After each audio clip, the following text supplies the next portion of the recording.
Hey, it's Mike. It's Monday. Thanks for tuning back in. This is funny. I just filmed like 2 minutes of this video and then realized I wasn't actually filming. It's not the first time doing this. You'd think I'd learn. So Monday, ready for another week. I have a couple of recent pickups here for you. This one is if you watched my short last week, you already saw this. Orlando Cepeda Topps Chrome Black. I love these Topps Chrome Black. This is one of my primary PC items. Autographed Hall of Famers and superstars from this series. It's 20 and 2021. I'm hoping that they continue this series. I just love it.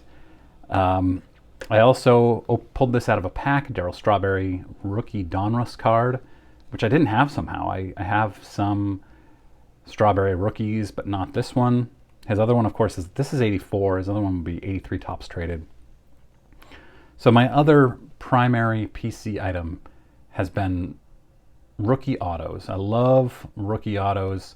I also love art cards, and I have ever since I was a kid. I had hundreds of Perez sealed Donruss Diamond Kings cards out of my childhood collection. And when I first started collecting again, when I was documenting my collection in a spreadsheet, I wanted to be able to easily pull out my art cards, and so I had a column that said, "Is this an art card? Yes or no?"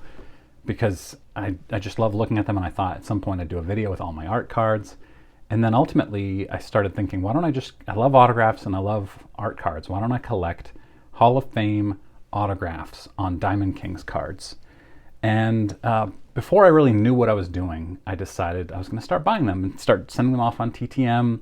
And last week I did a search for Frank Thomas Diamond Kings auto on eBay, and I sorted by ending soonest and filtered to auction, and there was one of a Frank Thomas Diamond Kings that had like 30 seconds remaining on. I said, "Oh wow, this is amazing," and it looked like a 1990s Diamond King, but I didn't look closely.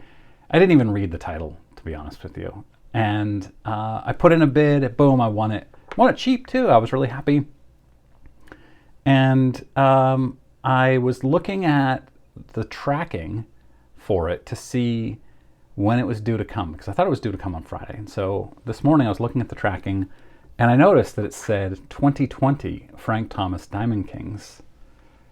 Sure enough, it is a 2020. And 2020, if I had done my research 10 days ago when I bought this, I'd have known this. And I've known it since then, because I started documenting the cards that I have and all the Diamond King cards that I want, and that meant researching Perez Steel cards. Now, Perez Steel stopped doing Diamond Kings in the 1990s. So, obviously, a 2020, it does have a feel of a 1990s Diamond Kings. It's a little reminiscent of 1992 Diamond Kings, in my opinion, which is my favorite design of the Diamond Kings, my favorite drawing. But the description very clearly states 2020. And it also, if you look up there, you never found this thing in a 1980s or 90s Diamond Kings card. I didn't notice it. Just completely careless, rushing, hasty. It does appear to be a legit Frank Thomas autograph, though, so that's something. So I have to ask myself, do I want this card in my PC? The answer is probably no.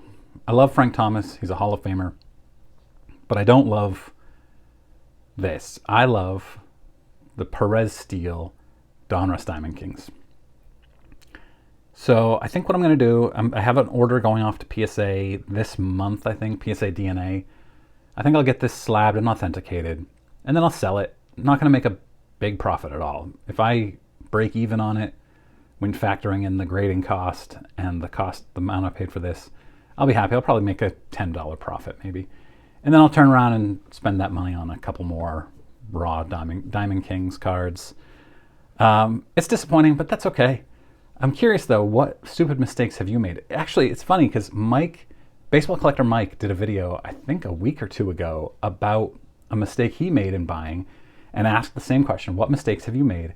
And I commented, I know I've made mistakes like this before, but I can't think of any off the top of my head.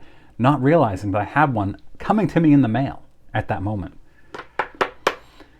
Kind of funny, kind of stupid, but it happens. I know this is not the first buying mistake I've made, not the first careless mistake I've made. Hopefully, I reduce these. It's still a cool card, but it's just not something I'm interested in collecting.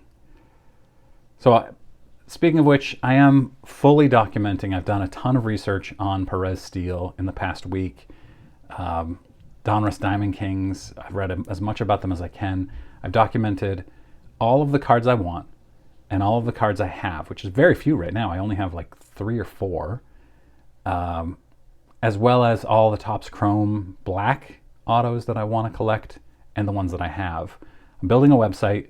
You can actually go see it before it's done. It's at junkwaxhero.com. It's not ready, so don't go and think, oh, this is amazing. It's far from done, but I'm chipping away at it slowly. There'll be more there. It's just kind of where I'm documenting what I'm doing, what my collection is, what I'm hoping to get from my collection.